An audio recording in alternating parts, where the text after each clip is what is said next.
नमस्कार प्यारे विद्यार्थियों। आज हम आपको क्लास 10th का केमिस्ट्री का पहला चैप्टर पढ़ाने जा रहे हैं। पहला चैप्टर का नाम है रासायनिक अभिक्रिया और समीकरण। बहुत से 10th क्लास के विद्यार्थियों को केमिस्ट्री से डर लगता है। अगर इस चैनल पर पढ़ लीजिएगा तो केमिस्ट्री से डर नहीं लगेगा, केमिस्ट्री से प्यार हो जाएगा। आप लोग एकदम केमिस्ट्री से प्यार हो जाएगा। समझ समझ के पढ़ना है, हर एक पॉइंट आपको समझाएंगे। चलिए देखिए, अगर पढ़ लेते हैं तो केमिस्ट्री से सही में मोहब्बत हो जाएगा। चलिए देखिए, समझाते हैं। चैप्टर का नाम है रासायनिक अभिक्रिया और समीकरण। तो इसमें सबसे पहला पॉइंट लिखे हैं रासायनिक अभिक्रिया। इसका मतलब रासायनिक अभिक्रिया क्या है, पहला पॉइंट। तो रासायनिक अभिक्रिया का परिभाषा लिखे हैं कि जब दो या दो से अधिक पदार्थ या केवल एक पदार्थ परस्पर अभिक्रिया के फलस्वरूप एक या एक से अधिक नए पदार्थ का निर्माण करता है, उसे रासायनिक अभिक्रिया कहते हैं। दो या दो से अधिक पदार्थ या केवल एक पदार्थ परस्पर रासायनिक अभिक्रिया करने के फलस्वरूप जो नए पदार्थ का निर्माण करता है, उसी को क्या कहते हैं, रासायनिक अभिक्रिया। यहाँ पर देखिए, पहला पदार्थ लिए मैग्नीशियम, दूसरा लिए हाइड्रोक्लोरिक अम्ल। ये दोनों को जब मिलाए रासायनिक अभिक्रिया हुआ तो बन गया मैग्नीशियम क्लोराइड और हाइड्रोजन गैस। यहाँ पर क्या लिए, दो पदार्थ, दोनों को मिलाने से नया पदार्थ बना, इसी को कहते हैं रासायनिक अभिक्रिया। मैग्नीशियम हाइड्रोजन क्लोराइड क्या बना, मैग्नीशियम क्लोराइड और हाइड्रोजन बना, इसी को क्या कहते हैं, रासायनिक अभिक्रिया कहते हैं। तो रासायनिक अभिक्रिया का एक अच्छा उदाहरण ये है। दूसरा पॉइंट इसमें आता है अभिकारक क्या है। अभिकारक, तो लिखे इसका आंसर कि रासायनिक अभिक्रिया में भाग लेने वाले पदार्थ को अभिकारक कहते हैं। देखो, इस रासायनिक अभिक्रिया को देख रहे, इस रासायनिक समीकरण में, तो इसमें कौन कौन भाग लिया है, मैग्नीशियम और हाइड्रोजन क्लोराइड या हाइड्रोक्लोरिक अम्ल, इसी को अभिकारक कहेंगे। जो भी पदार्थ रासायनिक अभिक्रिया में भाग लेगा उसी को क्या कहेंगे, जो रासायनिक अभिक्रिया में भाग लेगा उसी को अभिकारक कहेंगे। क्योंकि परिभाषा यहाँ लिख दी है कि रासायनिक अभिक्रिया में भाग लेने वाले पदार्थ को अभिकारक कहते हैं। अभिकारक इसमें कौन होगा, मैग्नीशियम और हाइड्रोजन क्लोराइड। तीसरा नंबर देखिए, कहता है उत्पाद या प्रतिफल क्या है। तो आंसर लिखे हैं कि अभिक्रिया के फलस्वरूप बनने वाले नए पदार्थ को, अभिक्रिया जब हो जाएगा और नया पदार्थ जो बनेगा उसी को उत्पाद या प्रतिफल कहेंगे। तो इसमें से अगर इसी रासायनिक अभिक्रिया में देख लिए तो बाएं साइड ही वाला दोनों को रासायनिक अभिक्रिया में भाग लिया है, ये अभिकारक हो जाएगा। लेकिन एक से नया पदार्थ क्या बना है, मैग्नीशियम क्लोराइड और क्या बना है, हाइड्रोजन। तो इसी नए पदार्थ को क्या कहेंगे, उत्पाद या प्रतिफल। ये हो जाएगा उत्पाद या प्रतिफल। उसके बाद चलते हैं, चौथा नंबर उत्प्रेरक क्या है। आंसर लिखे कि वैसा पदार्थ जो स्वयं रासायनिक अभिक्रिया में भाग नहीं लेता है परंतु अभिक्रिया की गति को प्रभावित करता है, क्या कहलाता है, उत्प्रेरक। वैसा पदार्थ जो रासायनिक अभिक्रिया में स्वयं भाग नहीं लेगा लेकिन रासायनिक अभिक्रिया के गति को प्रभावित करेगा, उसी को कहेंगे उत्प्रेरक। क्या कहेंगे, उत्प्रेरक। जैसे मैं गांव देहात में सुने होंगे, गांव देहात में ऐसे होता है। एक उदाहरण के तौर पर बता रहे हैं कि कोई एक आदमी रहता है, दो आदमी को लड़ा देता है, दोनों आदमी का कान फूक देता है, ऊपर कान में कुछ कह देता है, उसके बारे में बुराई कर देता है, दूसरा आदमी के कान में भी उसका बुराई कर देता है, आपस में लड़वा देता है। तो लड़ने वाला व्यक्ति जो लड़ेगा वो तो अभिकारक हो जाएगा, है ना। और लड़ाने वाला व्यक्ति लड़ने में भाग नहीं लिया लेकिन लड़ा दिया, तो उसको क्या कहेंगे, उत्प्रेरक। उसी प्रकार से इसमें आता है, लड़ाई वाला बात को नहीं लेना है कि उत्प्रेरक उसमें कहेंगे, उत्प्रेरक इसको कहेंगे जो रासायनिक अभिक्रिया में, देखो एकरा में नाइट्रोजन है, हाइड्रोजन है, हैबर विधि से अमोनिया इसमें जब बनाया जाता है तो इसमें फेरस डाल दिया जाता है। तो फेरस क्या किया है, रासायनिक अभिक्रिया में भाग नहीं लिया लेकिन इस अभिक्रिया की गति को प्रभावित किया है, तब बना है अमोनिया। यहाँ पर फेरस उत्प्रेरक हो जाएगा, समझ गए। चलिए चलते हैं अगले पॉइंट में, इसको नोट कर लीजिए। चलिए चलते हैं अगले पॉइंट की ओर। अगला पॉइंट में हम लिखे हैं रासायनिक अभिक्रिया की विशेषता लिखें। रासायनिक अभिक्रिया की क्या क्या विशेषताएं होता है उसके बारे में समझते हैं। ये सवाल पूछता है 2 नंबर में। रासायनिक अभिक्रिया में पहला विशेषता यहाँ पर लिखे हैं कि कुछ रासायनिक अभिक्रिया के फलस्वरूप गैस उत्पन्न होते हैं। कुछ कुछ वैसे रासायनिक अभिक्रिया होते हैं जो रासायनिक अभिक्रिया होगा तो उससे गैस उत्पन्न होता है। गैस उत्पन्न जब भी होगा तो इसमें लिखे हैं कि इसे तीर संकेत द्वारा, ऊपर भाग जो तीर का संकेत है ना, ऊपरी तीर संकेत द्वारा सूचित किया जाता है। जब भी गैस उत्पन्न होगा रासायनिक अभिक्रिया में तो ऊपर भाग तीर का निशान रहेगा। जैसे में यहाँ पर लिखे हैं कैल्शियम कार्बोनेट को गर्म करने पर। कैल्शियम कार्बोनेट के बारे में जानते हैं? कैल्शियम कार्बोनेट किसे कहते हैं? चूना पत्थर को कहते हैं। चूना पत्थर देखे होंगे, जब घर की पुताई करने के लिए जब चूना पत्थर को लाते हैं अब पानी में डालते हैं, देखते हैं वो गर्म होने लगता है। गर्म होने लगता है तो उससे CO2 गैस निकलता है, वो अपने आप उबाल होने लगता है, उबालने लगता है, उससे जो गैस निकलता है CO2 गैस निकलता है। यहाँ पर लिखे हैं कि कैल्शियम कार्बोनेट को जब गर्म किया जाता है, वही चूना पत्थर या खैनी में मिलाने वाला जो चूना होता है वो बुझा चूना रहता है, और जो पहले आता है जब उसमें पानी नहीं डाला जाता है उस समय का चूना, पानी में डालने से पहले वाला चूना कैल्शियम कार्बोनेट है। उसी में पानी जब डाल दीजिए तो हो जाएगा कैल्शियम ऑक्साइड। क्या हो जाएगा? Calcium oxide. इसको बुझा चूना भी कहते हैं। कैल्शियम कार्बोनेट का उपयोग सीमेंट बनाने में भी किया जाता है। सीमेंट बनाने का कच्चा माल यही है, कैल्शियम कार्बोनेट। इसी के कारण चिपकता है। ईंट को ईंट से जोड़ा जाता है या छत में प्लास्टर किया जाता है, सीमेंट का प्रयोग किया जाता है। उस सीमेंट में रहता है सबसे ज्यादा कैल्शियम कार्बोनेट, और कैल्शियम कार्बोनेट के कारण ही चिपकता है। तो कैल्शियम कार्बोनेट को जब गर्म करेंगे तो क्या बनेगा? Calcium oxide plus CO2। तो CO2 एक गैस है, गैस उत्पन्न हो रहा है, इसलिए यहाँ पर ऊपरी तीर संकेत द्वारा सूचित किया गया है। समझ गए? हाँ, तो यहाँ पर पहला पॉइंट कंप्लीट हो गया कि कुछ रासायनिक अभिक्रिया के फलस्वरूप गैस उत्पन्न होता है। अब दूसरा लिखे कुछ रासायनिक अभिक्रिया के फलस्वरूप विलेय ठोस पदार्थ अलग हो जाते हैं। कुछ कुछ वैसा रासायनिक अभिक्रिया होता है जिसमें विलेय ठोस पदार्थ जब घुलाया जाता है तो विलेय जो ठोस पदार्थ होता है वो पृथक हो जाता है, अलग हो जाता है। जब पृथक हो जाता है तो इसी को कहते हैं अवक्षेपण। यहाँ लिखे जो अवक्षेपण कहलाता है। और जब पृथक हो जाएगा, जो भी अवक्षेपण रहेगा रासायनिक अभिक्रिया में, उसे निचली तीर संकेत द्वारा सूचित किया जाएगा। जैसे में यहाँ पर देखिए सोडियम क्लोराइड है। सोडियम क्लोराइड को देखे होंगे, साधारण नमक, जो नमक हम लोग खाते हैं वो है सोडियम क्लोराइड। तो सोडियम क्लोराइड को AgNO3, AgNO3 का नाम क्या होगा? Ag से होता है सिल्वर, NO3 से नाइट्रेट, यानी कि सिल्वर नाइट्रेट। यानी सोडियम क्लोराइड को सिल्वर नाइट्रेट से जब मिलाएंगे तो रासायनिक अभिक्रिया होगा तो बनेगा क्या? AgCl। AgCl का नाम क्या देंगे? Silver chloride. Ag से सिल्वर, Cl से क्लोराइड, और सिल्वर क्लोराइड यही है अवक्षेपण।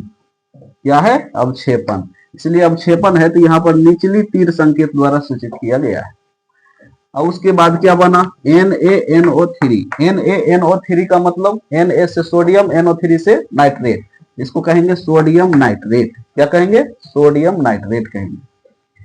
तो इस पूरा को समझ गए रासायनिक अभिक्रिया को। यहाँ पर लिखे थे कि कुछ रासायनिक अभिक्रिया के फलस्वरूप विलेय ठोस पदार्थ अलग हो जाते हैं। जब सोडियम क्लोराइड को सिल्वर नाइट्रेट में मिलाए तो सिल्वर क्लोराइड ये बन गया, जो अवक्षेपण के रूप में, ठोस के रूप में ये प्राप्त हुआ। तो इसको निचले तीर संकेत द्वारा सूचित किए। कैसे कैसे बना, जो देख सकते हैं कि Ag यहां से लिया और Cl यहां से, तो AgCl बच गया। क्या बच गया? NaNO3। यहाँ देखो NaNO3 यानी कि सोडियम नाइट्रेट। दूसरा नंबर समझ गए? पहला नंबर, दूसरा नंबर। तीसरा नंबर में चलते हैं। तीसरा नंबर कहता है कि कुछ रासायनिक अभिक्रिया के फलस्वरूप पदार्थ के रंग में परिवर्तन हो जाता है। इसका उदाहरण नहीं लिखे हैं, इसका उदाहरण बड़ा था इसलिए नहीं लिखे, लेकिन समझा देते हैं आपको। जैसे में कुछ रासायनिक अभिक्रिया के फलस्वरूप पदार्थ के रंग में परिवर्तन होता है, यानी कुछ कुछ वैसा रासायनिक अभिक्रिया होता है जिसमें पदार्थ का रंग में परिवर्तन हो जाता है। पहले रासायनिक अभिक्रिया के पहले रंग कुछ रहेगा, लेकिन रासायनिक अभिक्रिया हो जाएगा तो उसका रंग बदल जाएगा। जैसे पोटेशियम डाइक्रोमेट के अम्लीय विलयन का रंग नारंगी होता है, नारंगी की तरह होता है। किसका? ये सवाल पूछता है 1 नंबर में, ऑब्जेक्टिव में पूछता है कि पोटेशियम डाइक्रोमेट के अम्लीय विलयन का रंग क्या होता है? तो नारंगी होता है। लेकिन जब उसमें सल्फर डाइऑक्साइड गैस प्रवाहित किया जाता है, कौन गैस? Sulphur dioxide. जब उसमें सल्फर डाइऑक्साइड गैस प्रवाहित किया जाता है तो विलयन का रंग हरा हो जाता है। ये सवाल भी पूछता है कि जब पोटेशियम डाइक्रोमेट के अम्लीय विलयन में जब सोडियम जब सल्फर डाइऑक्साइड गैस प्रवाहित किया जाता है तो विलयन का रंग कैसा हो जाता है? तो हरा हो जाता है, तो रंग में परिवर्तन भी हो गया है ना। अब अगला पॉइंट की ओर चलते हैं।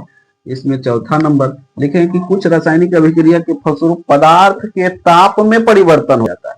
रासायनिक अभिक्रिया कराइएगा तो तापमान में भी परिवर्तन होगा, या तो तापमान घट जाएगा या तो तापमान बढ़ जाएगा, तापमान में भी परिवर्तन होता है। जैसे मैं यहाँ पर लिखे हैं, जल में कली चूना डालने पर विलयन का ताप बढ़ जाता है। कली चूना, आ जाइए वहीं पर। कली चूना किसको कहते हैं? वही चूना पत्थर को कली चूना कहते हैं। कली चूना में याद कीजिए, जब दिवाली के समय में आप घर और पोतते होंगे तो घर पोतने के लिए जो चूना लाते हैं वही है कली चूना। कली चूना को अगर एक बाल्टी में पानी लेकर के और उसमें जब कली चूना को डालते हैं तो कुछ देर के बाद देखते हैं टभकने लगता है, उबाल आने लगता है। हम लोग छठ पूजा में लाते हैं और रोड में थोड़ा सा रंगैया पोतैया करते हैं तो उस समय हम देखते हैं, वही है कली चूना। जब पानी में डालते हैं, रासायनिक अभिक्रिया होता है तो उसका तापमान क्या होता है? बढ़ जाता है। आप लोग भी देखे होंगे, कली चूना को जब जल में डाला जाता है तापमान बढ़ जाता है। वो क्या होता है? रासायनिक अभिक्रिया के फलस्वरूप होता है। तो रासायनिक अभिक्रिया का ये गुण है कि कुछ रासायनिक अभिक्रिया के फलस्वरूप पदार्थ के ताप में परिवर्तन हो जाता है। जैसे हम लिख दिए हैं कि जल में कली चूना डालने पर विलयन का ताप क्या होता है? बढ़ जाता है। चलिए आगे बढ़ते हैं। कुछ रासायनिक अभिक्रिया के फलस्वरूप अवस्था में परिवर्तन होता है। कुछ वैसा रासायनिक अभिक्रिया होता है जिसमें अवस्था चेंज हो जाता है। अवस्था किसको कहते हैं? तो अब पदार्थ के कितनी अवस्था? मूल रूप से पदार्थ की 3 अवस्था होती है। ऐसे होता है 5 अवस्था। कौन कौन अवस्था? ठोस, द्रव, गैस और प्लाज्मा। और 5वां अवस्था क्या होता है? Bose Einstein condensate. पदार्थ का चौथा अवस्था पूछेगा था प्लाज्मा अवस्था, 5वां अवस्था पूछेगा था बोस आइंस्टीन कंडेंसेट, है ना।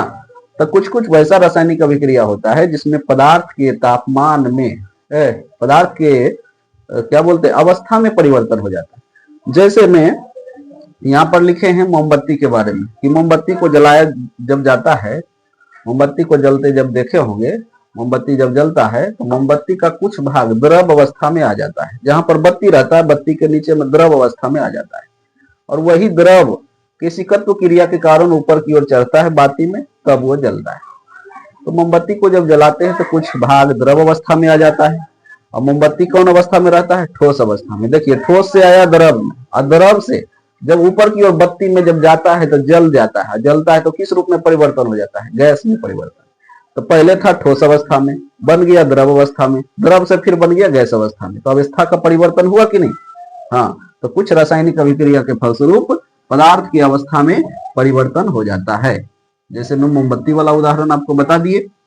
उसके बाद ये 5 गो इसका विशेषता था। ये विशेषता को याद कर लेना है, कॉपी में नोट कर लेना है।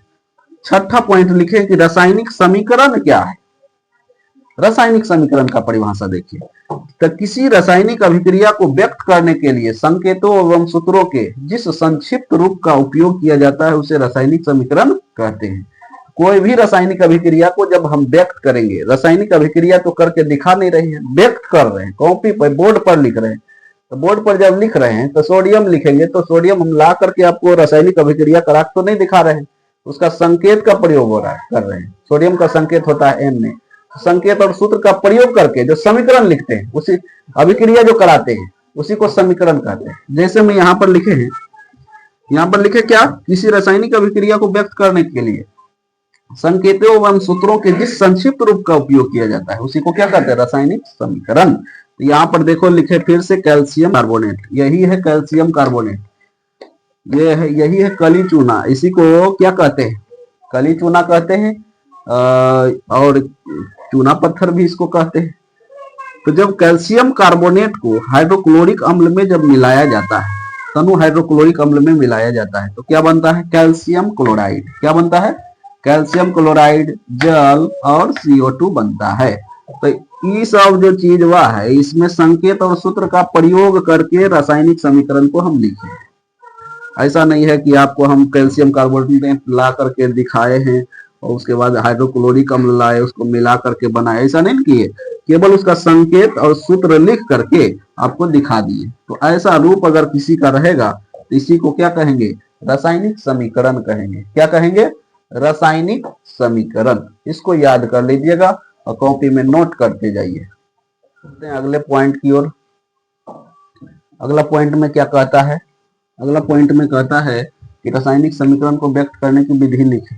कैसे कैसे व्यक्त करेंगे रासायनिक समीकरण को, इसकी विधि जानेंगे। तो सबसे पहले लिखना है कि रासायनिक समीकरण को व्यक्त करने की विधि निम्नलिखित है। और पहला नंबर यहाँ पर देखिए, पहला नंबर लिखिए, किसी रासायनिक समीकरण में अभिकारक को बाईं ओर लिखा जाता है। जब भी रासायनिक समीकरण लिखा जाएगा तो अभिकारक को कहाँ लिखा जाएगा? बाईं ओर लिखा जाएगा। जैसे मैं यहाँ पर एक रासायनिक समीकरण ऐसा ही ले लिए हैं उदाहरण के लिए, तो जब भी रासायनिक अभिक्रिया में अभिकारक को लिखेंगे तो बाईं ओर लिखेंगे। तीर का निशान है ना, रासायनिक अभिक्रिया की बाईं ओर लिखा जाएगा। वही बात लिखेंगे, किसी रासायनिक समीकरण में अभिकारक को बाईं ओर लिखा जाता है, तो बाईं ओर अभिकारक रहेगा। दूसरा नंबर लिखे कि यदि अभिकारक की संख्या 2 या 2 से अधिक हो तो उसके बीच प्लस चिन्ह का उपयोग किया जाता है। जब भी अभिकारक 2 या 2 से ज्यादा रहेगा तो उसके बीच प्लस चिन्ह का उपयोग करेंगे। यहाँ पर देख रहे हैं कि अभिकारक की संख्या 2 है, एगो ए है एगो बी है, ये दोनों अभिकारक है। तो 2 अभिकारक रहेगा या 2 से अधिक रहेगा तो उसके बीच बीच में प्लस चिन्ह का उपयोग करेंगे।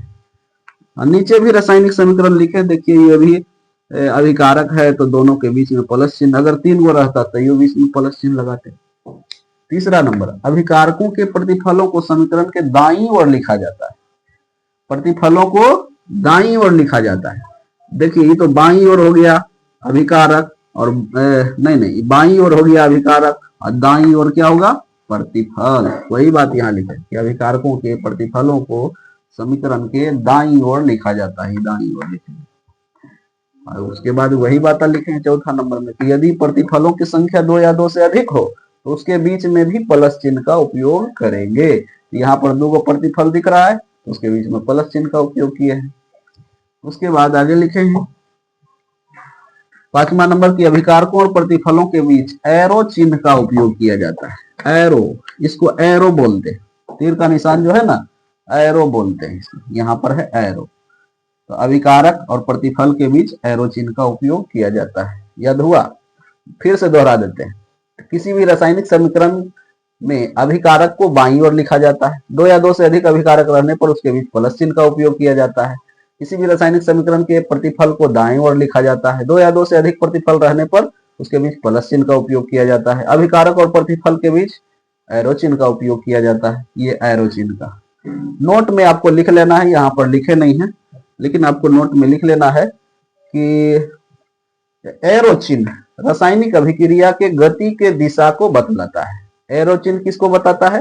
ये जो एरो चिन्ह है वो रासायनिक अभिक्रिया के गति के दिशा को बतला रहा है। गति के दिशा का मतलब ये हुआ कि रासायनिक अभिक्रिया किस ओर से किस ओर हो रहा है।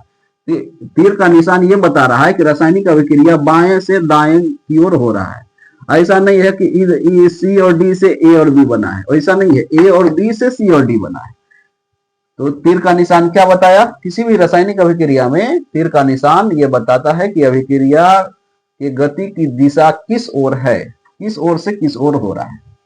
ठीक है, अब चलते हैं अगला पॉइंट में। अगला पॉइंट 8 नंबर कहता है रासायनिक समीकरण 2 प्रकार के होते हैं। आपको पहले लिखना है कि रासायनिक समीकरण कितने प्रकार के होते हैं।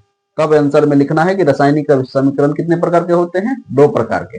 पहला समीकरण होता है संतुलित रासायनिक समीकरण, दूसरा होता है असंतुलित रासायनिक समीकरण। तो देख लेते हैं, यहाँ पर लिखे हैं पहला समीकरण संतुलित रासायनिक समीकरण, दूसरा लिखे हैं असंतुलित रासायनिक समीकरण। तो पहला परिभाषा पहले देख लेते हैं, संतुलित रासायनिक समीकरण किसे कहते हैं। तो लिखे हैं कि वैसा रासायनिक समीकरण जिसमें दोनों ओर तत्वों की संख्या समान हो उसे संतुलित रासायनिक समीकरण कहेंगे।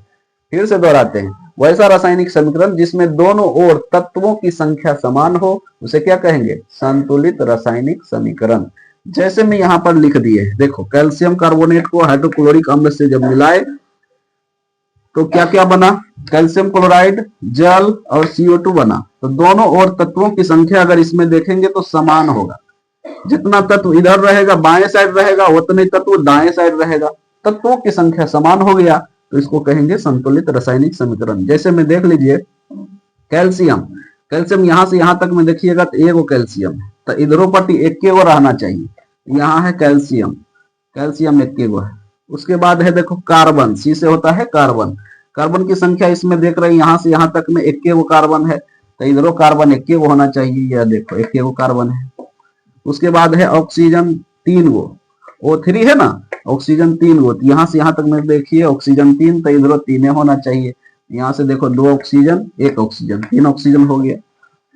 उसके बाद देखते हैं कि हाइड्रोजन आगे में 2 लगा हुआ है, इसका मतलब हाइड्रोजन 2 गो है। तो यहाँ से यहाँ तक में बाएं आने के अभिकारक में बाईं ओर 2 हाइड्रोजन है, तो दाईं ओर भी 2 हाइड्रोजन होना चाहिए। यहाँ से यहाँ तक में आप देख लीजिएगा तो 2 गो हाइड्रोजन आपको मिलेगा। फिर है देखो 2HCl कह रहा है, इसका मतलब क्लोरीन 2 गो है, आगे में 2 लग गया, इसका मतलब यह होता है कि हाइड्रोजन भी 2 क्लोरीन भी 2, तो क्लोरीन 2 गो। तो इधर देखो क्लोरीन 2 गो है, यहाँ पर है ना क्लोरीन 2 गो, यह देखो। तो दोनों ओर तत्वों की संख्या क्या हो गया, समान। जब भी किसी रासायनिक समीकरण में दोनों ओर तत्वों की संख्या समान होगा तो उसको संतुलित रासायनिक समीकरण कहेंगे। क्या कहेंगे, संतुलित रासायनिक समीकरण, है ना। और दूसरा नंबर देखो असंतुलित रासायनिक समीकरण है, इसका परिभाषा क्या होगा, इसका परिभाषा होगा कि वैसा रासायनिक समीकरण जिसमें दोनों ओर तत्वों की संख्या असमान हो, समान रहेगा तो संतुलित, असमान रहेगा तो असंतुलित। यही बात लिखें कि वैसा रासायनिक समीकरण जिसमें दोनों ओर तत्वों की संख्या असमान है, इसीलिए इसको क्या कहेंगे, असंतुलित रासायनिक समीकरण कहेंगे। जैसे मैं यहाँ पर लिख लिए हैं, देखो हाइड्रोजन और ऑक्सीजन से बनता है जल, तो इसमें देखो हाइड्रोजन 2 ऑक्सीजन 2, इधर क्या है हाइड्रोजन 2 गो तो है लेकिन ऑक्सीजन 1 गो है, इधर 2 गो है, तो दोनों ओर तत्वों की संख्या समान हुआ, नहीं हुआ। दोनों ओर जब तत्वों की संख्या समान नहीं हुआ इसको कहेंगे असंतुलित रासायनिक समीकरण। ठीक है, अब आगे चलते हैं, अब सीखेंगे कि रासायनिक समीकरण को असंतुलित रासायनिक समीकरण रहेगा उसको कैसे संतुलित करेंगे। इसको लिख लीजिए,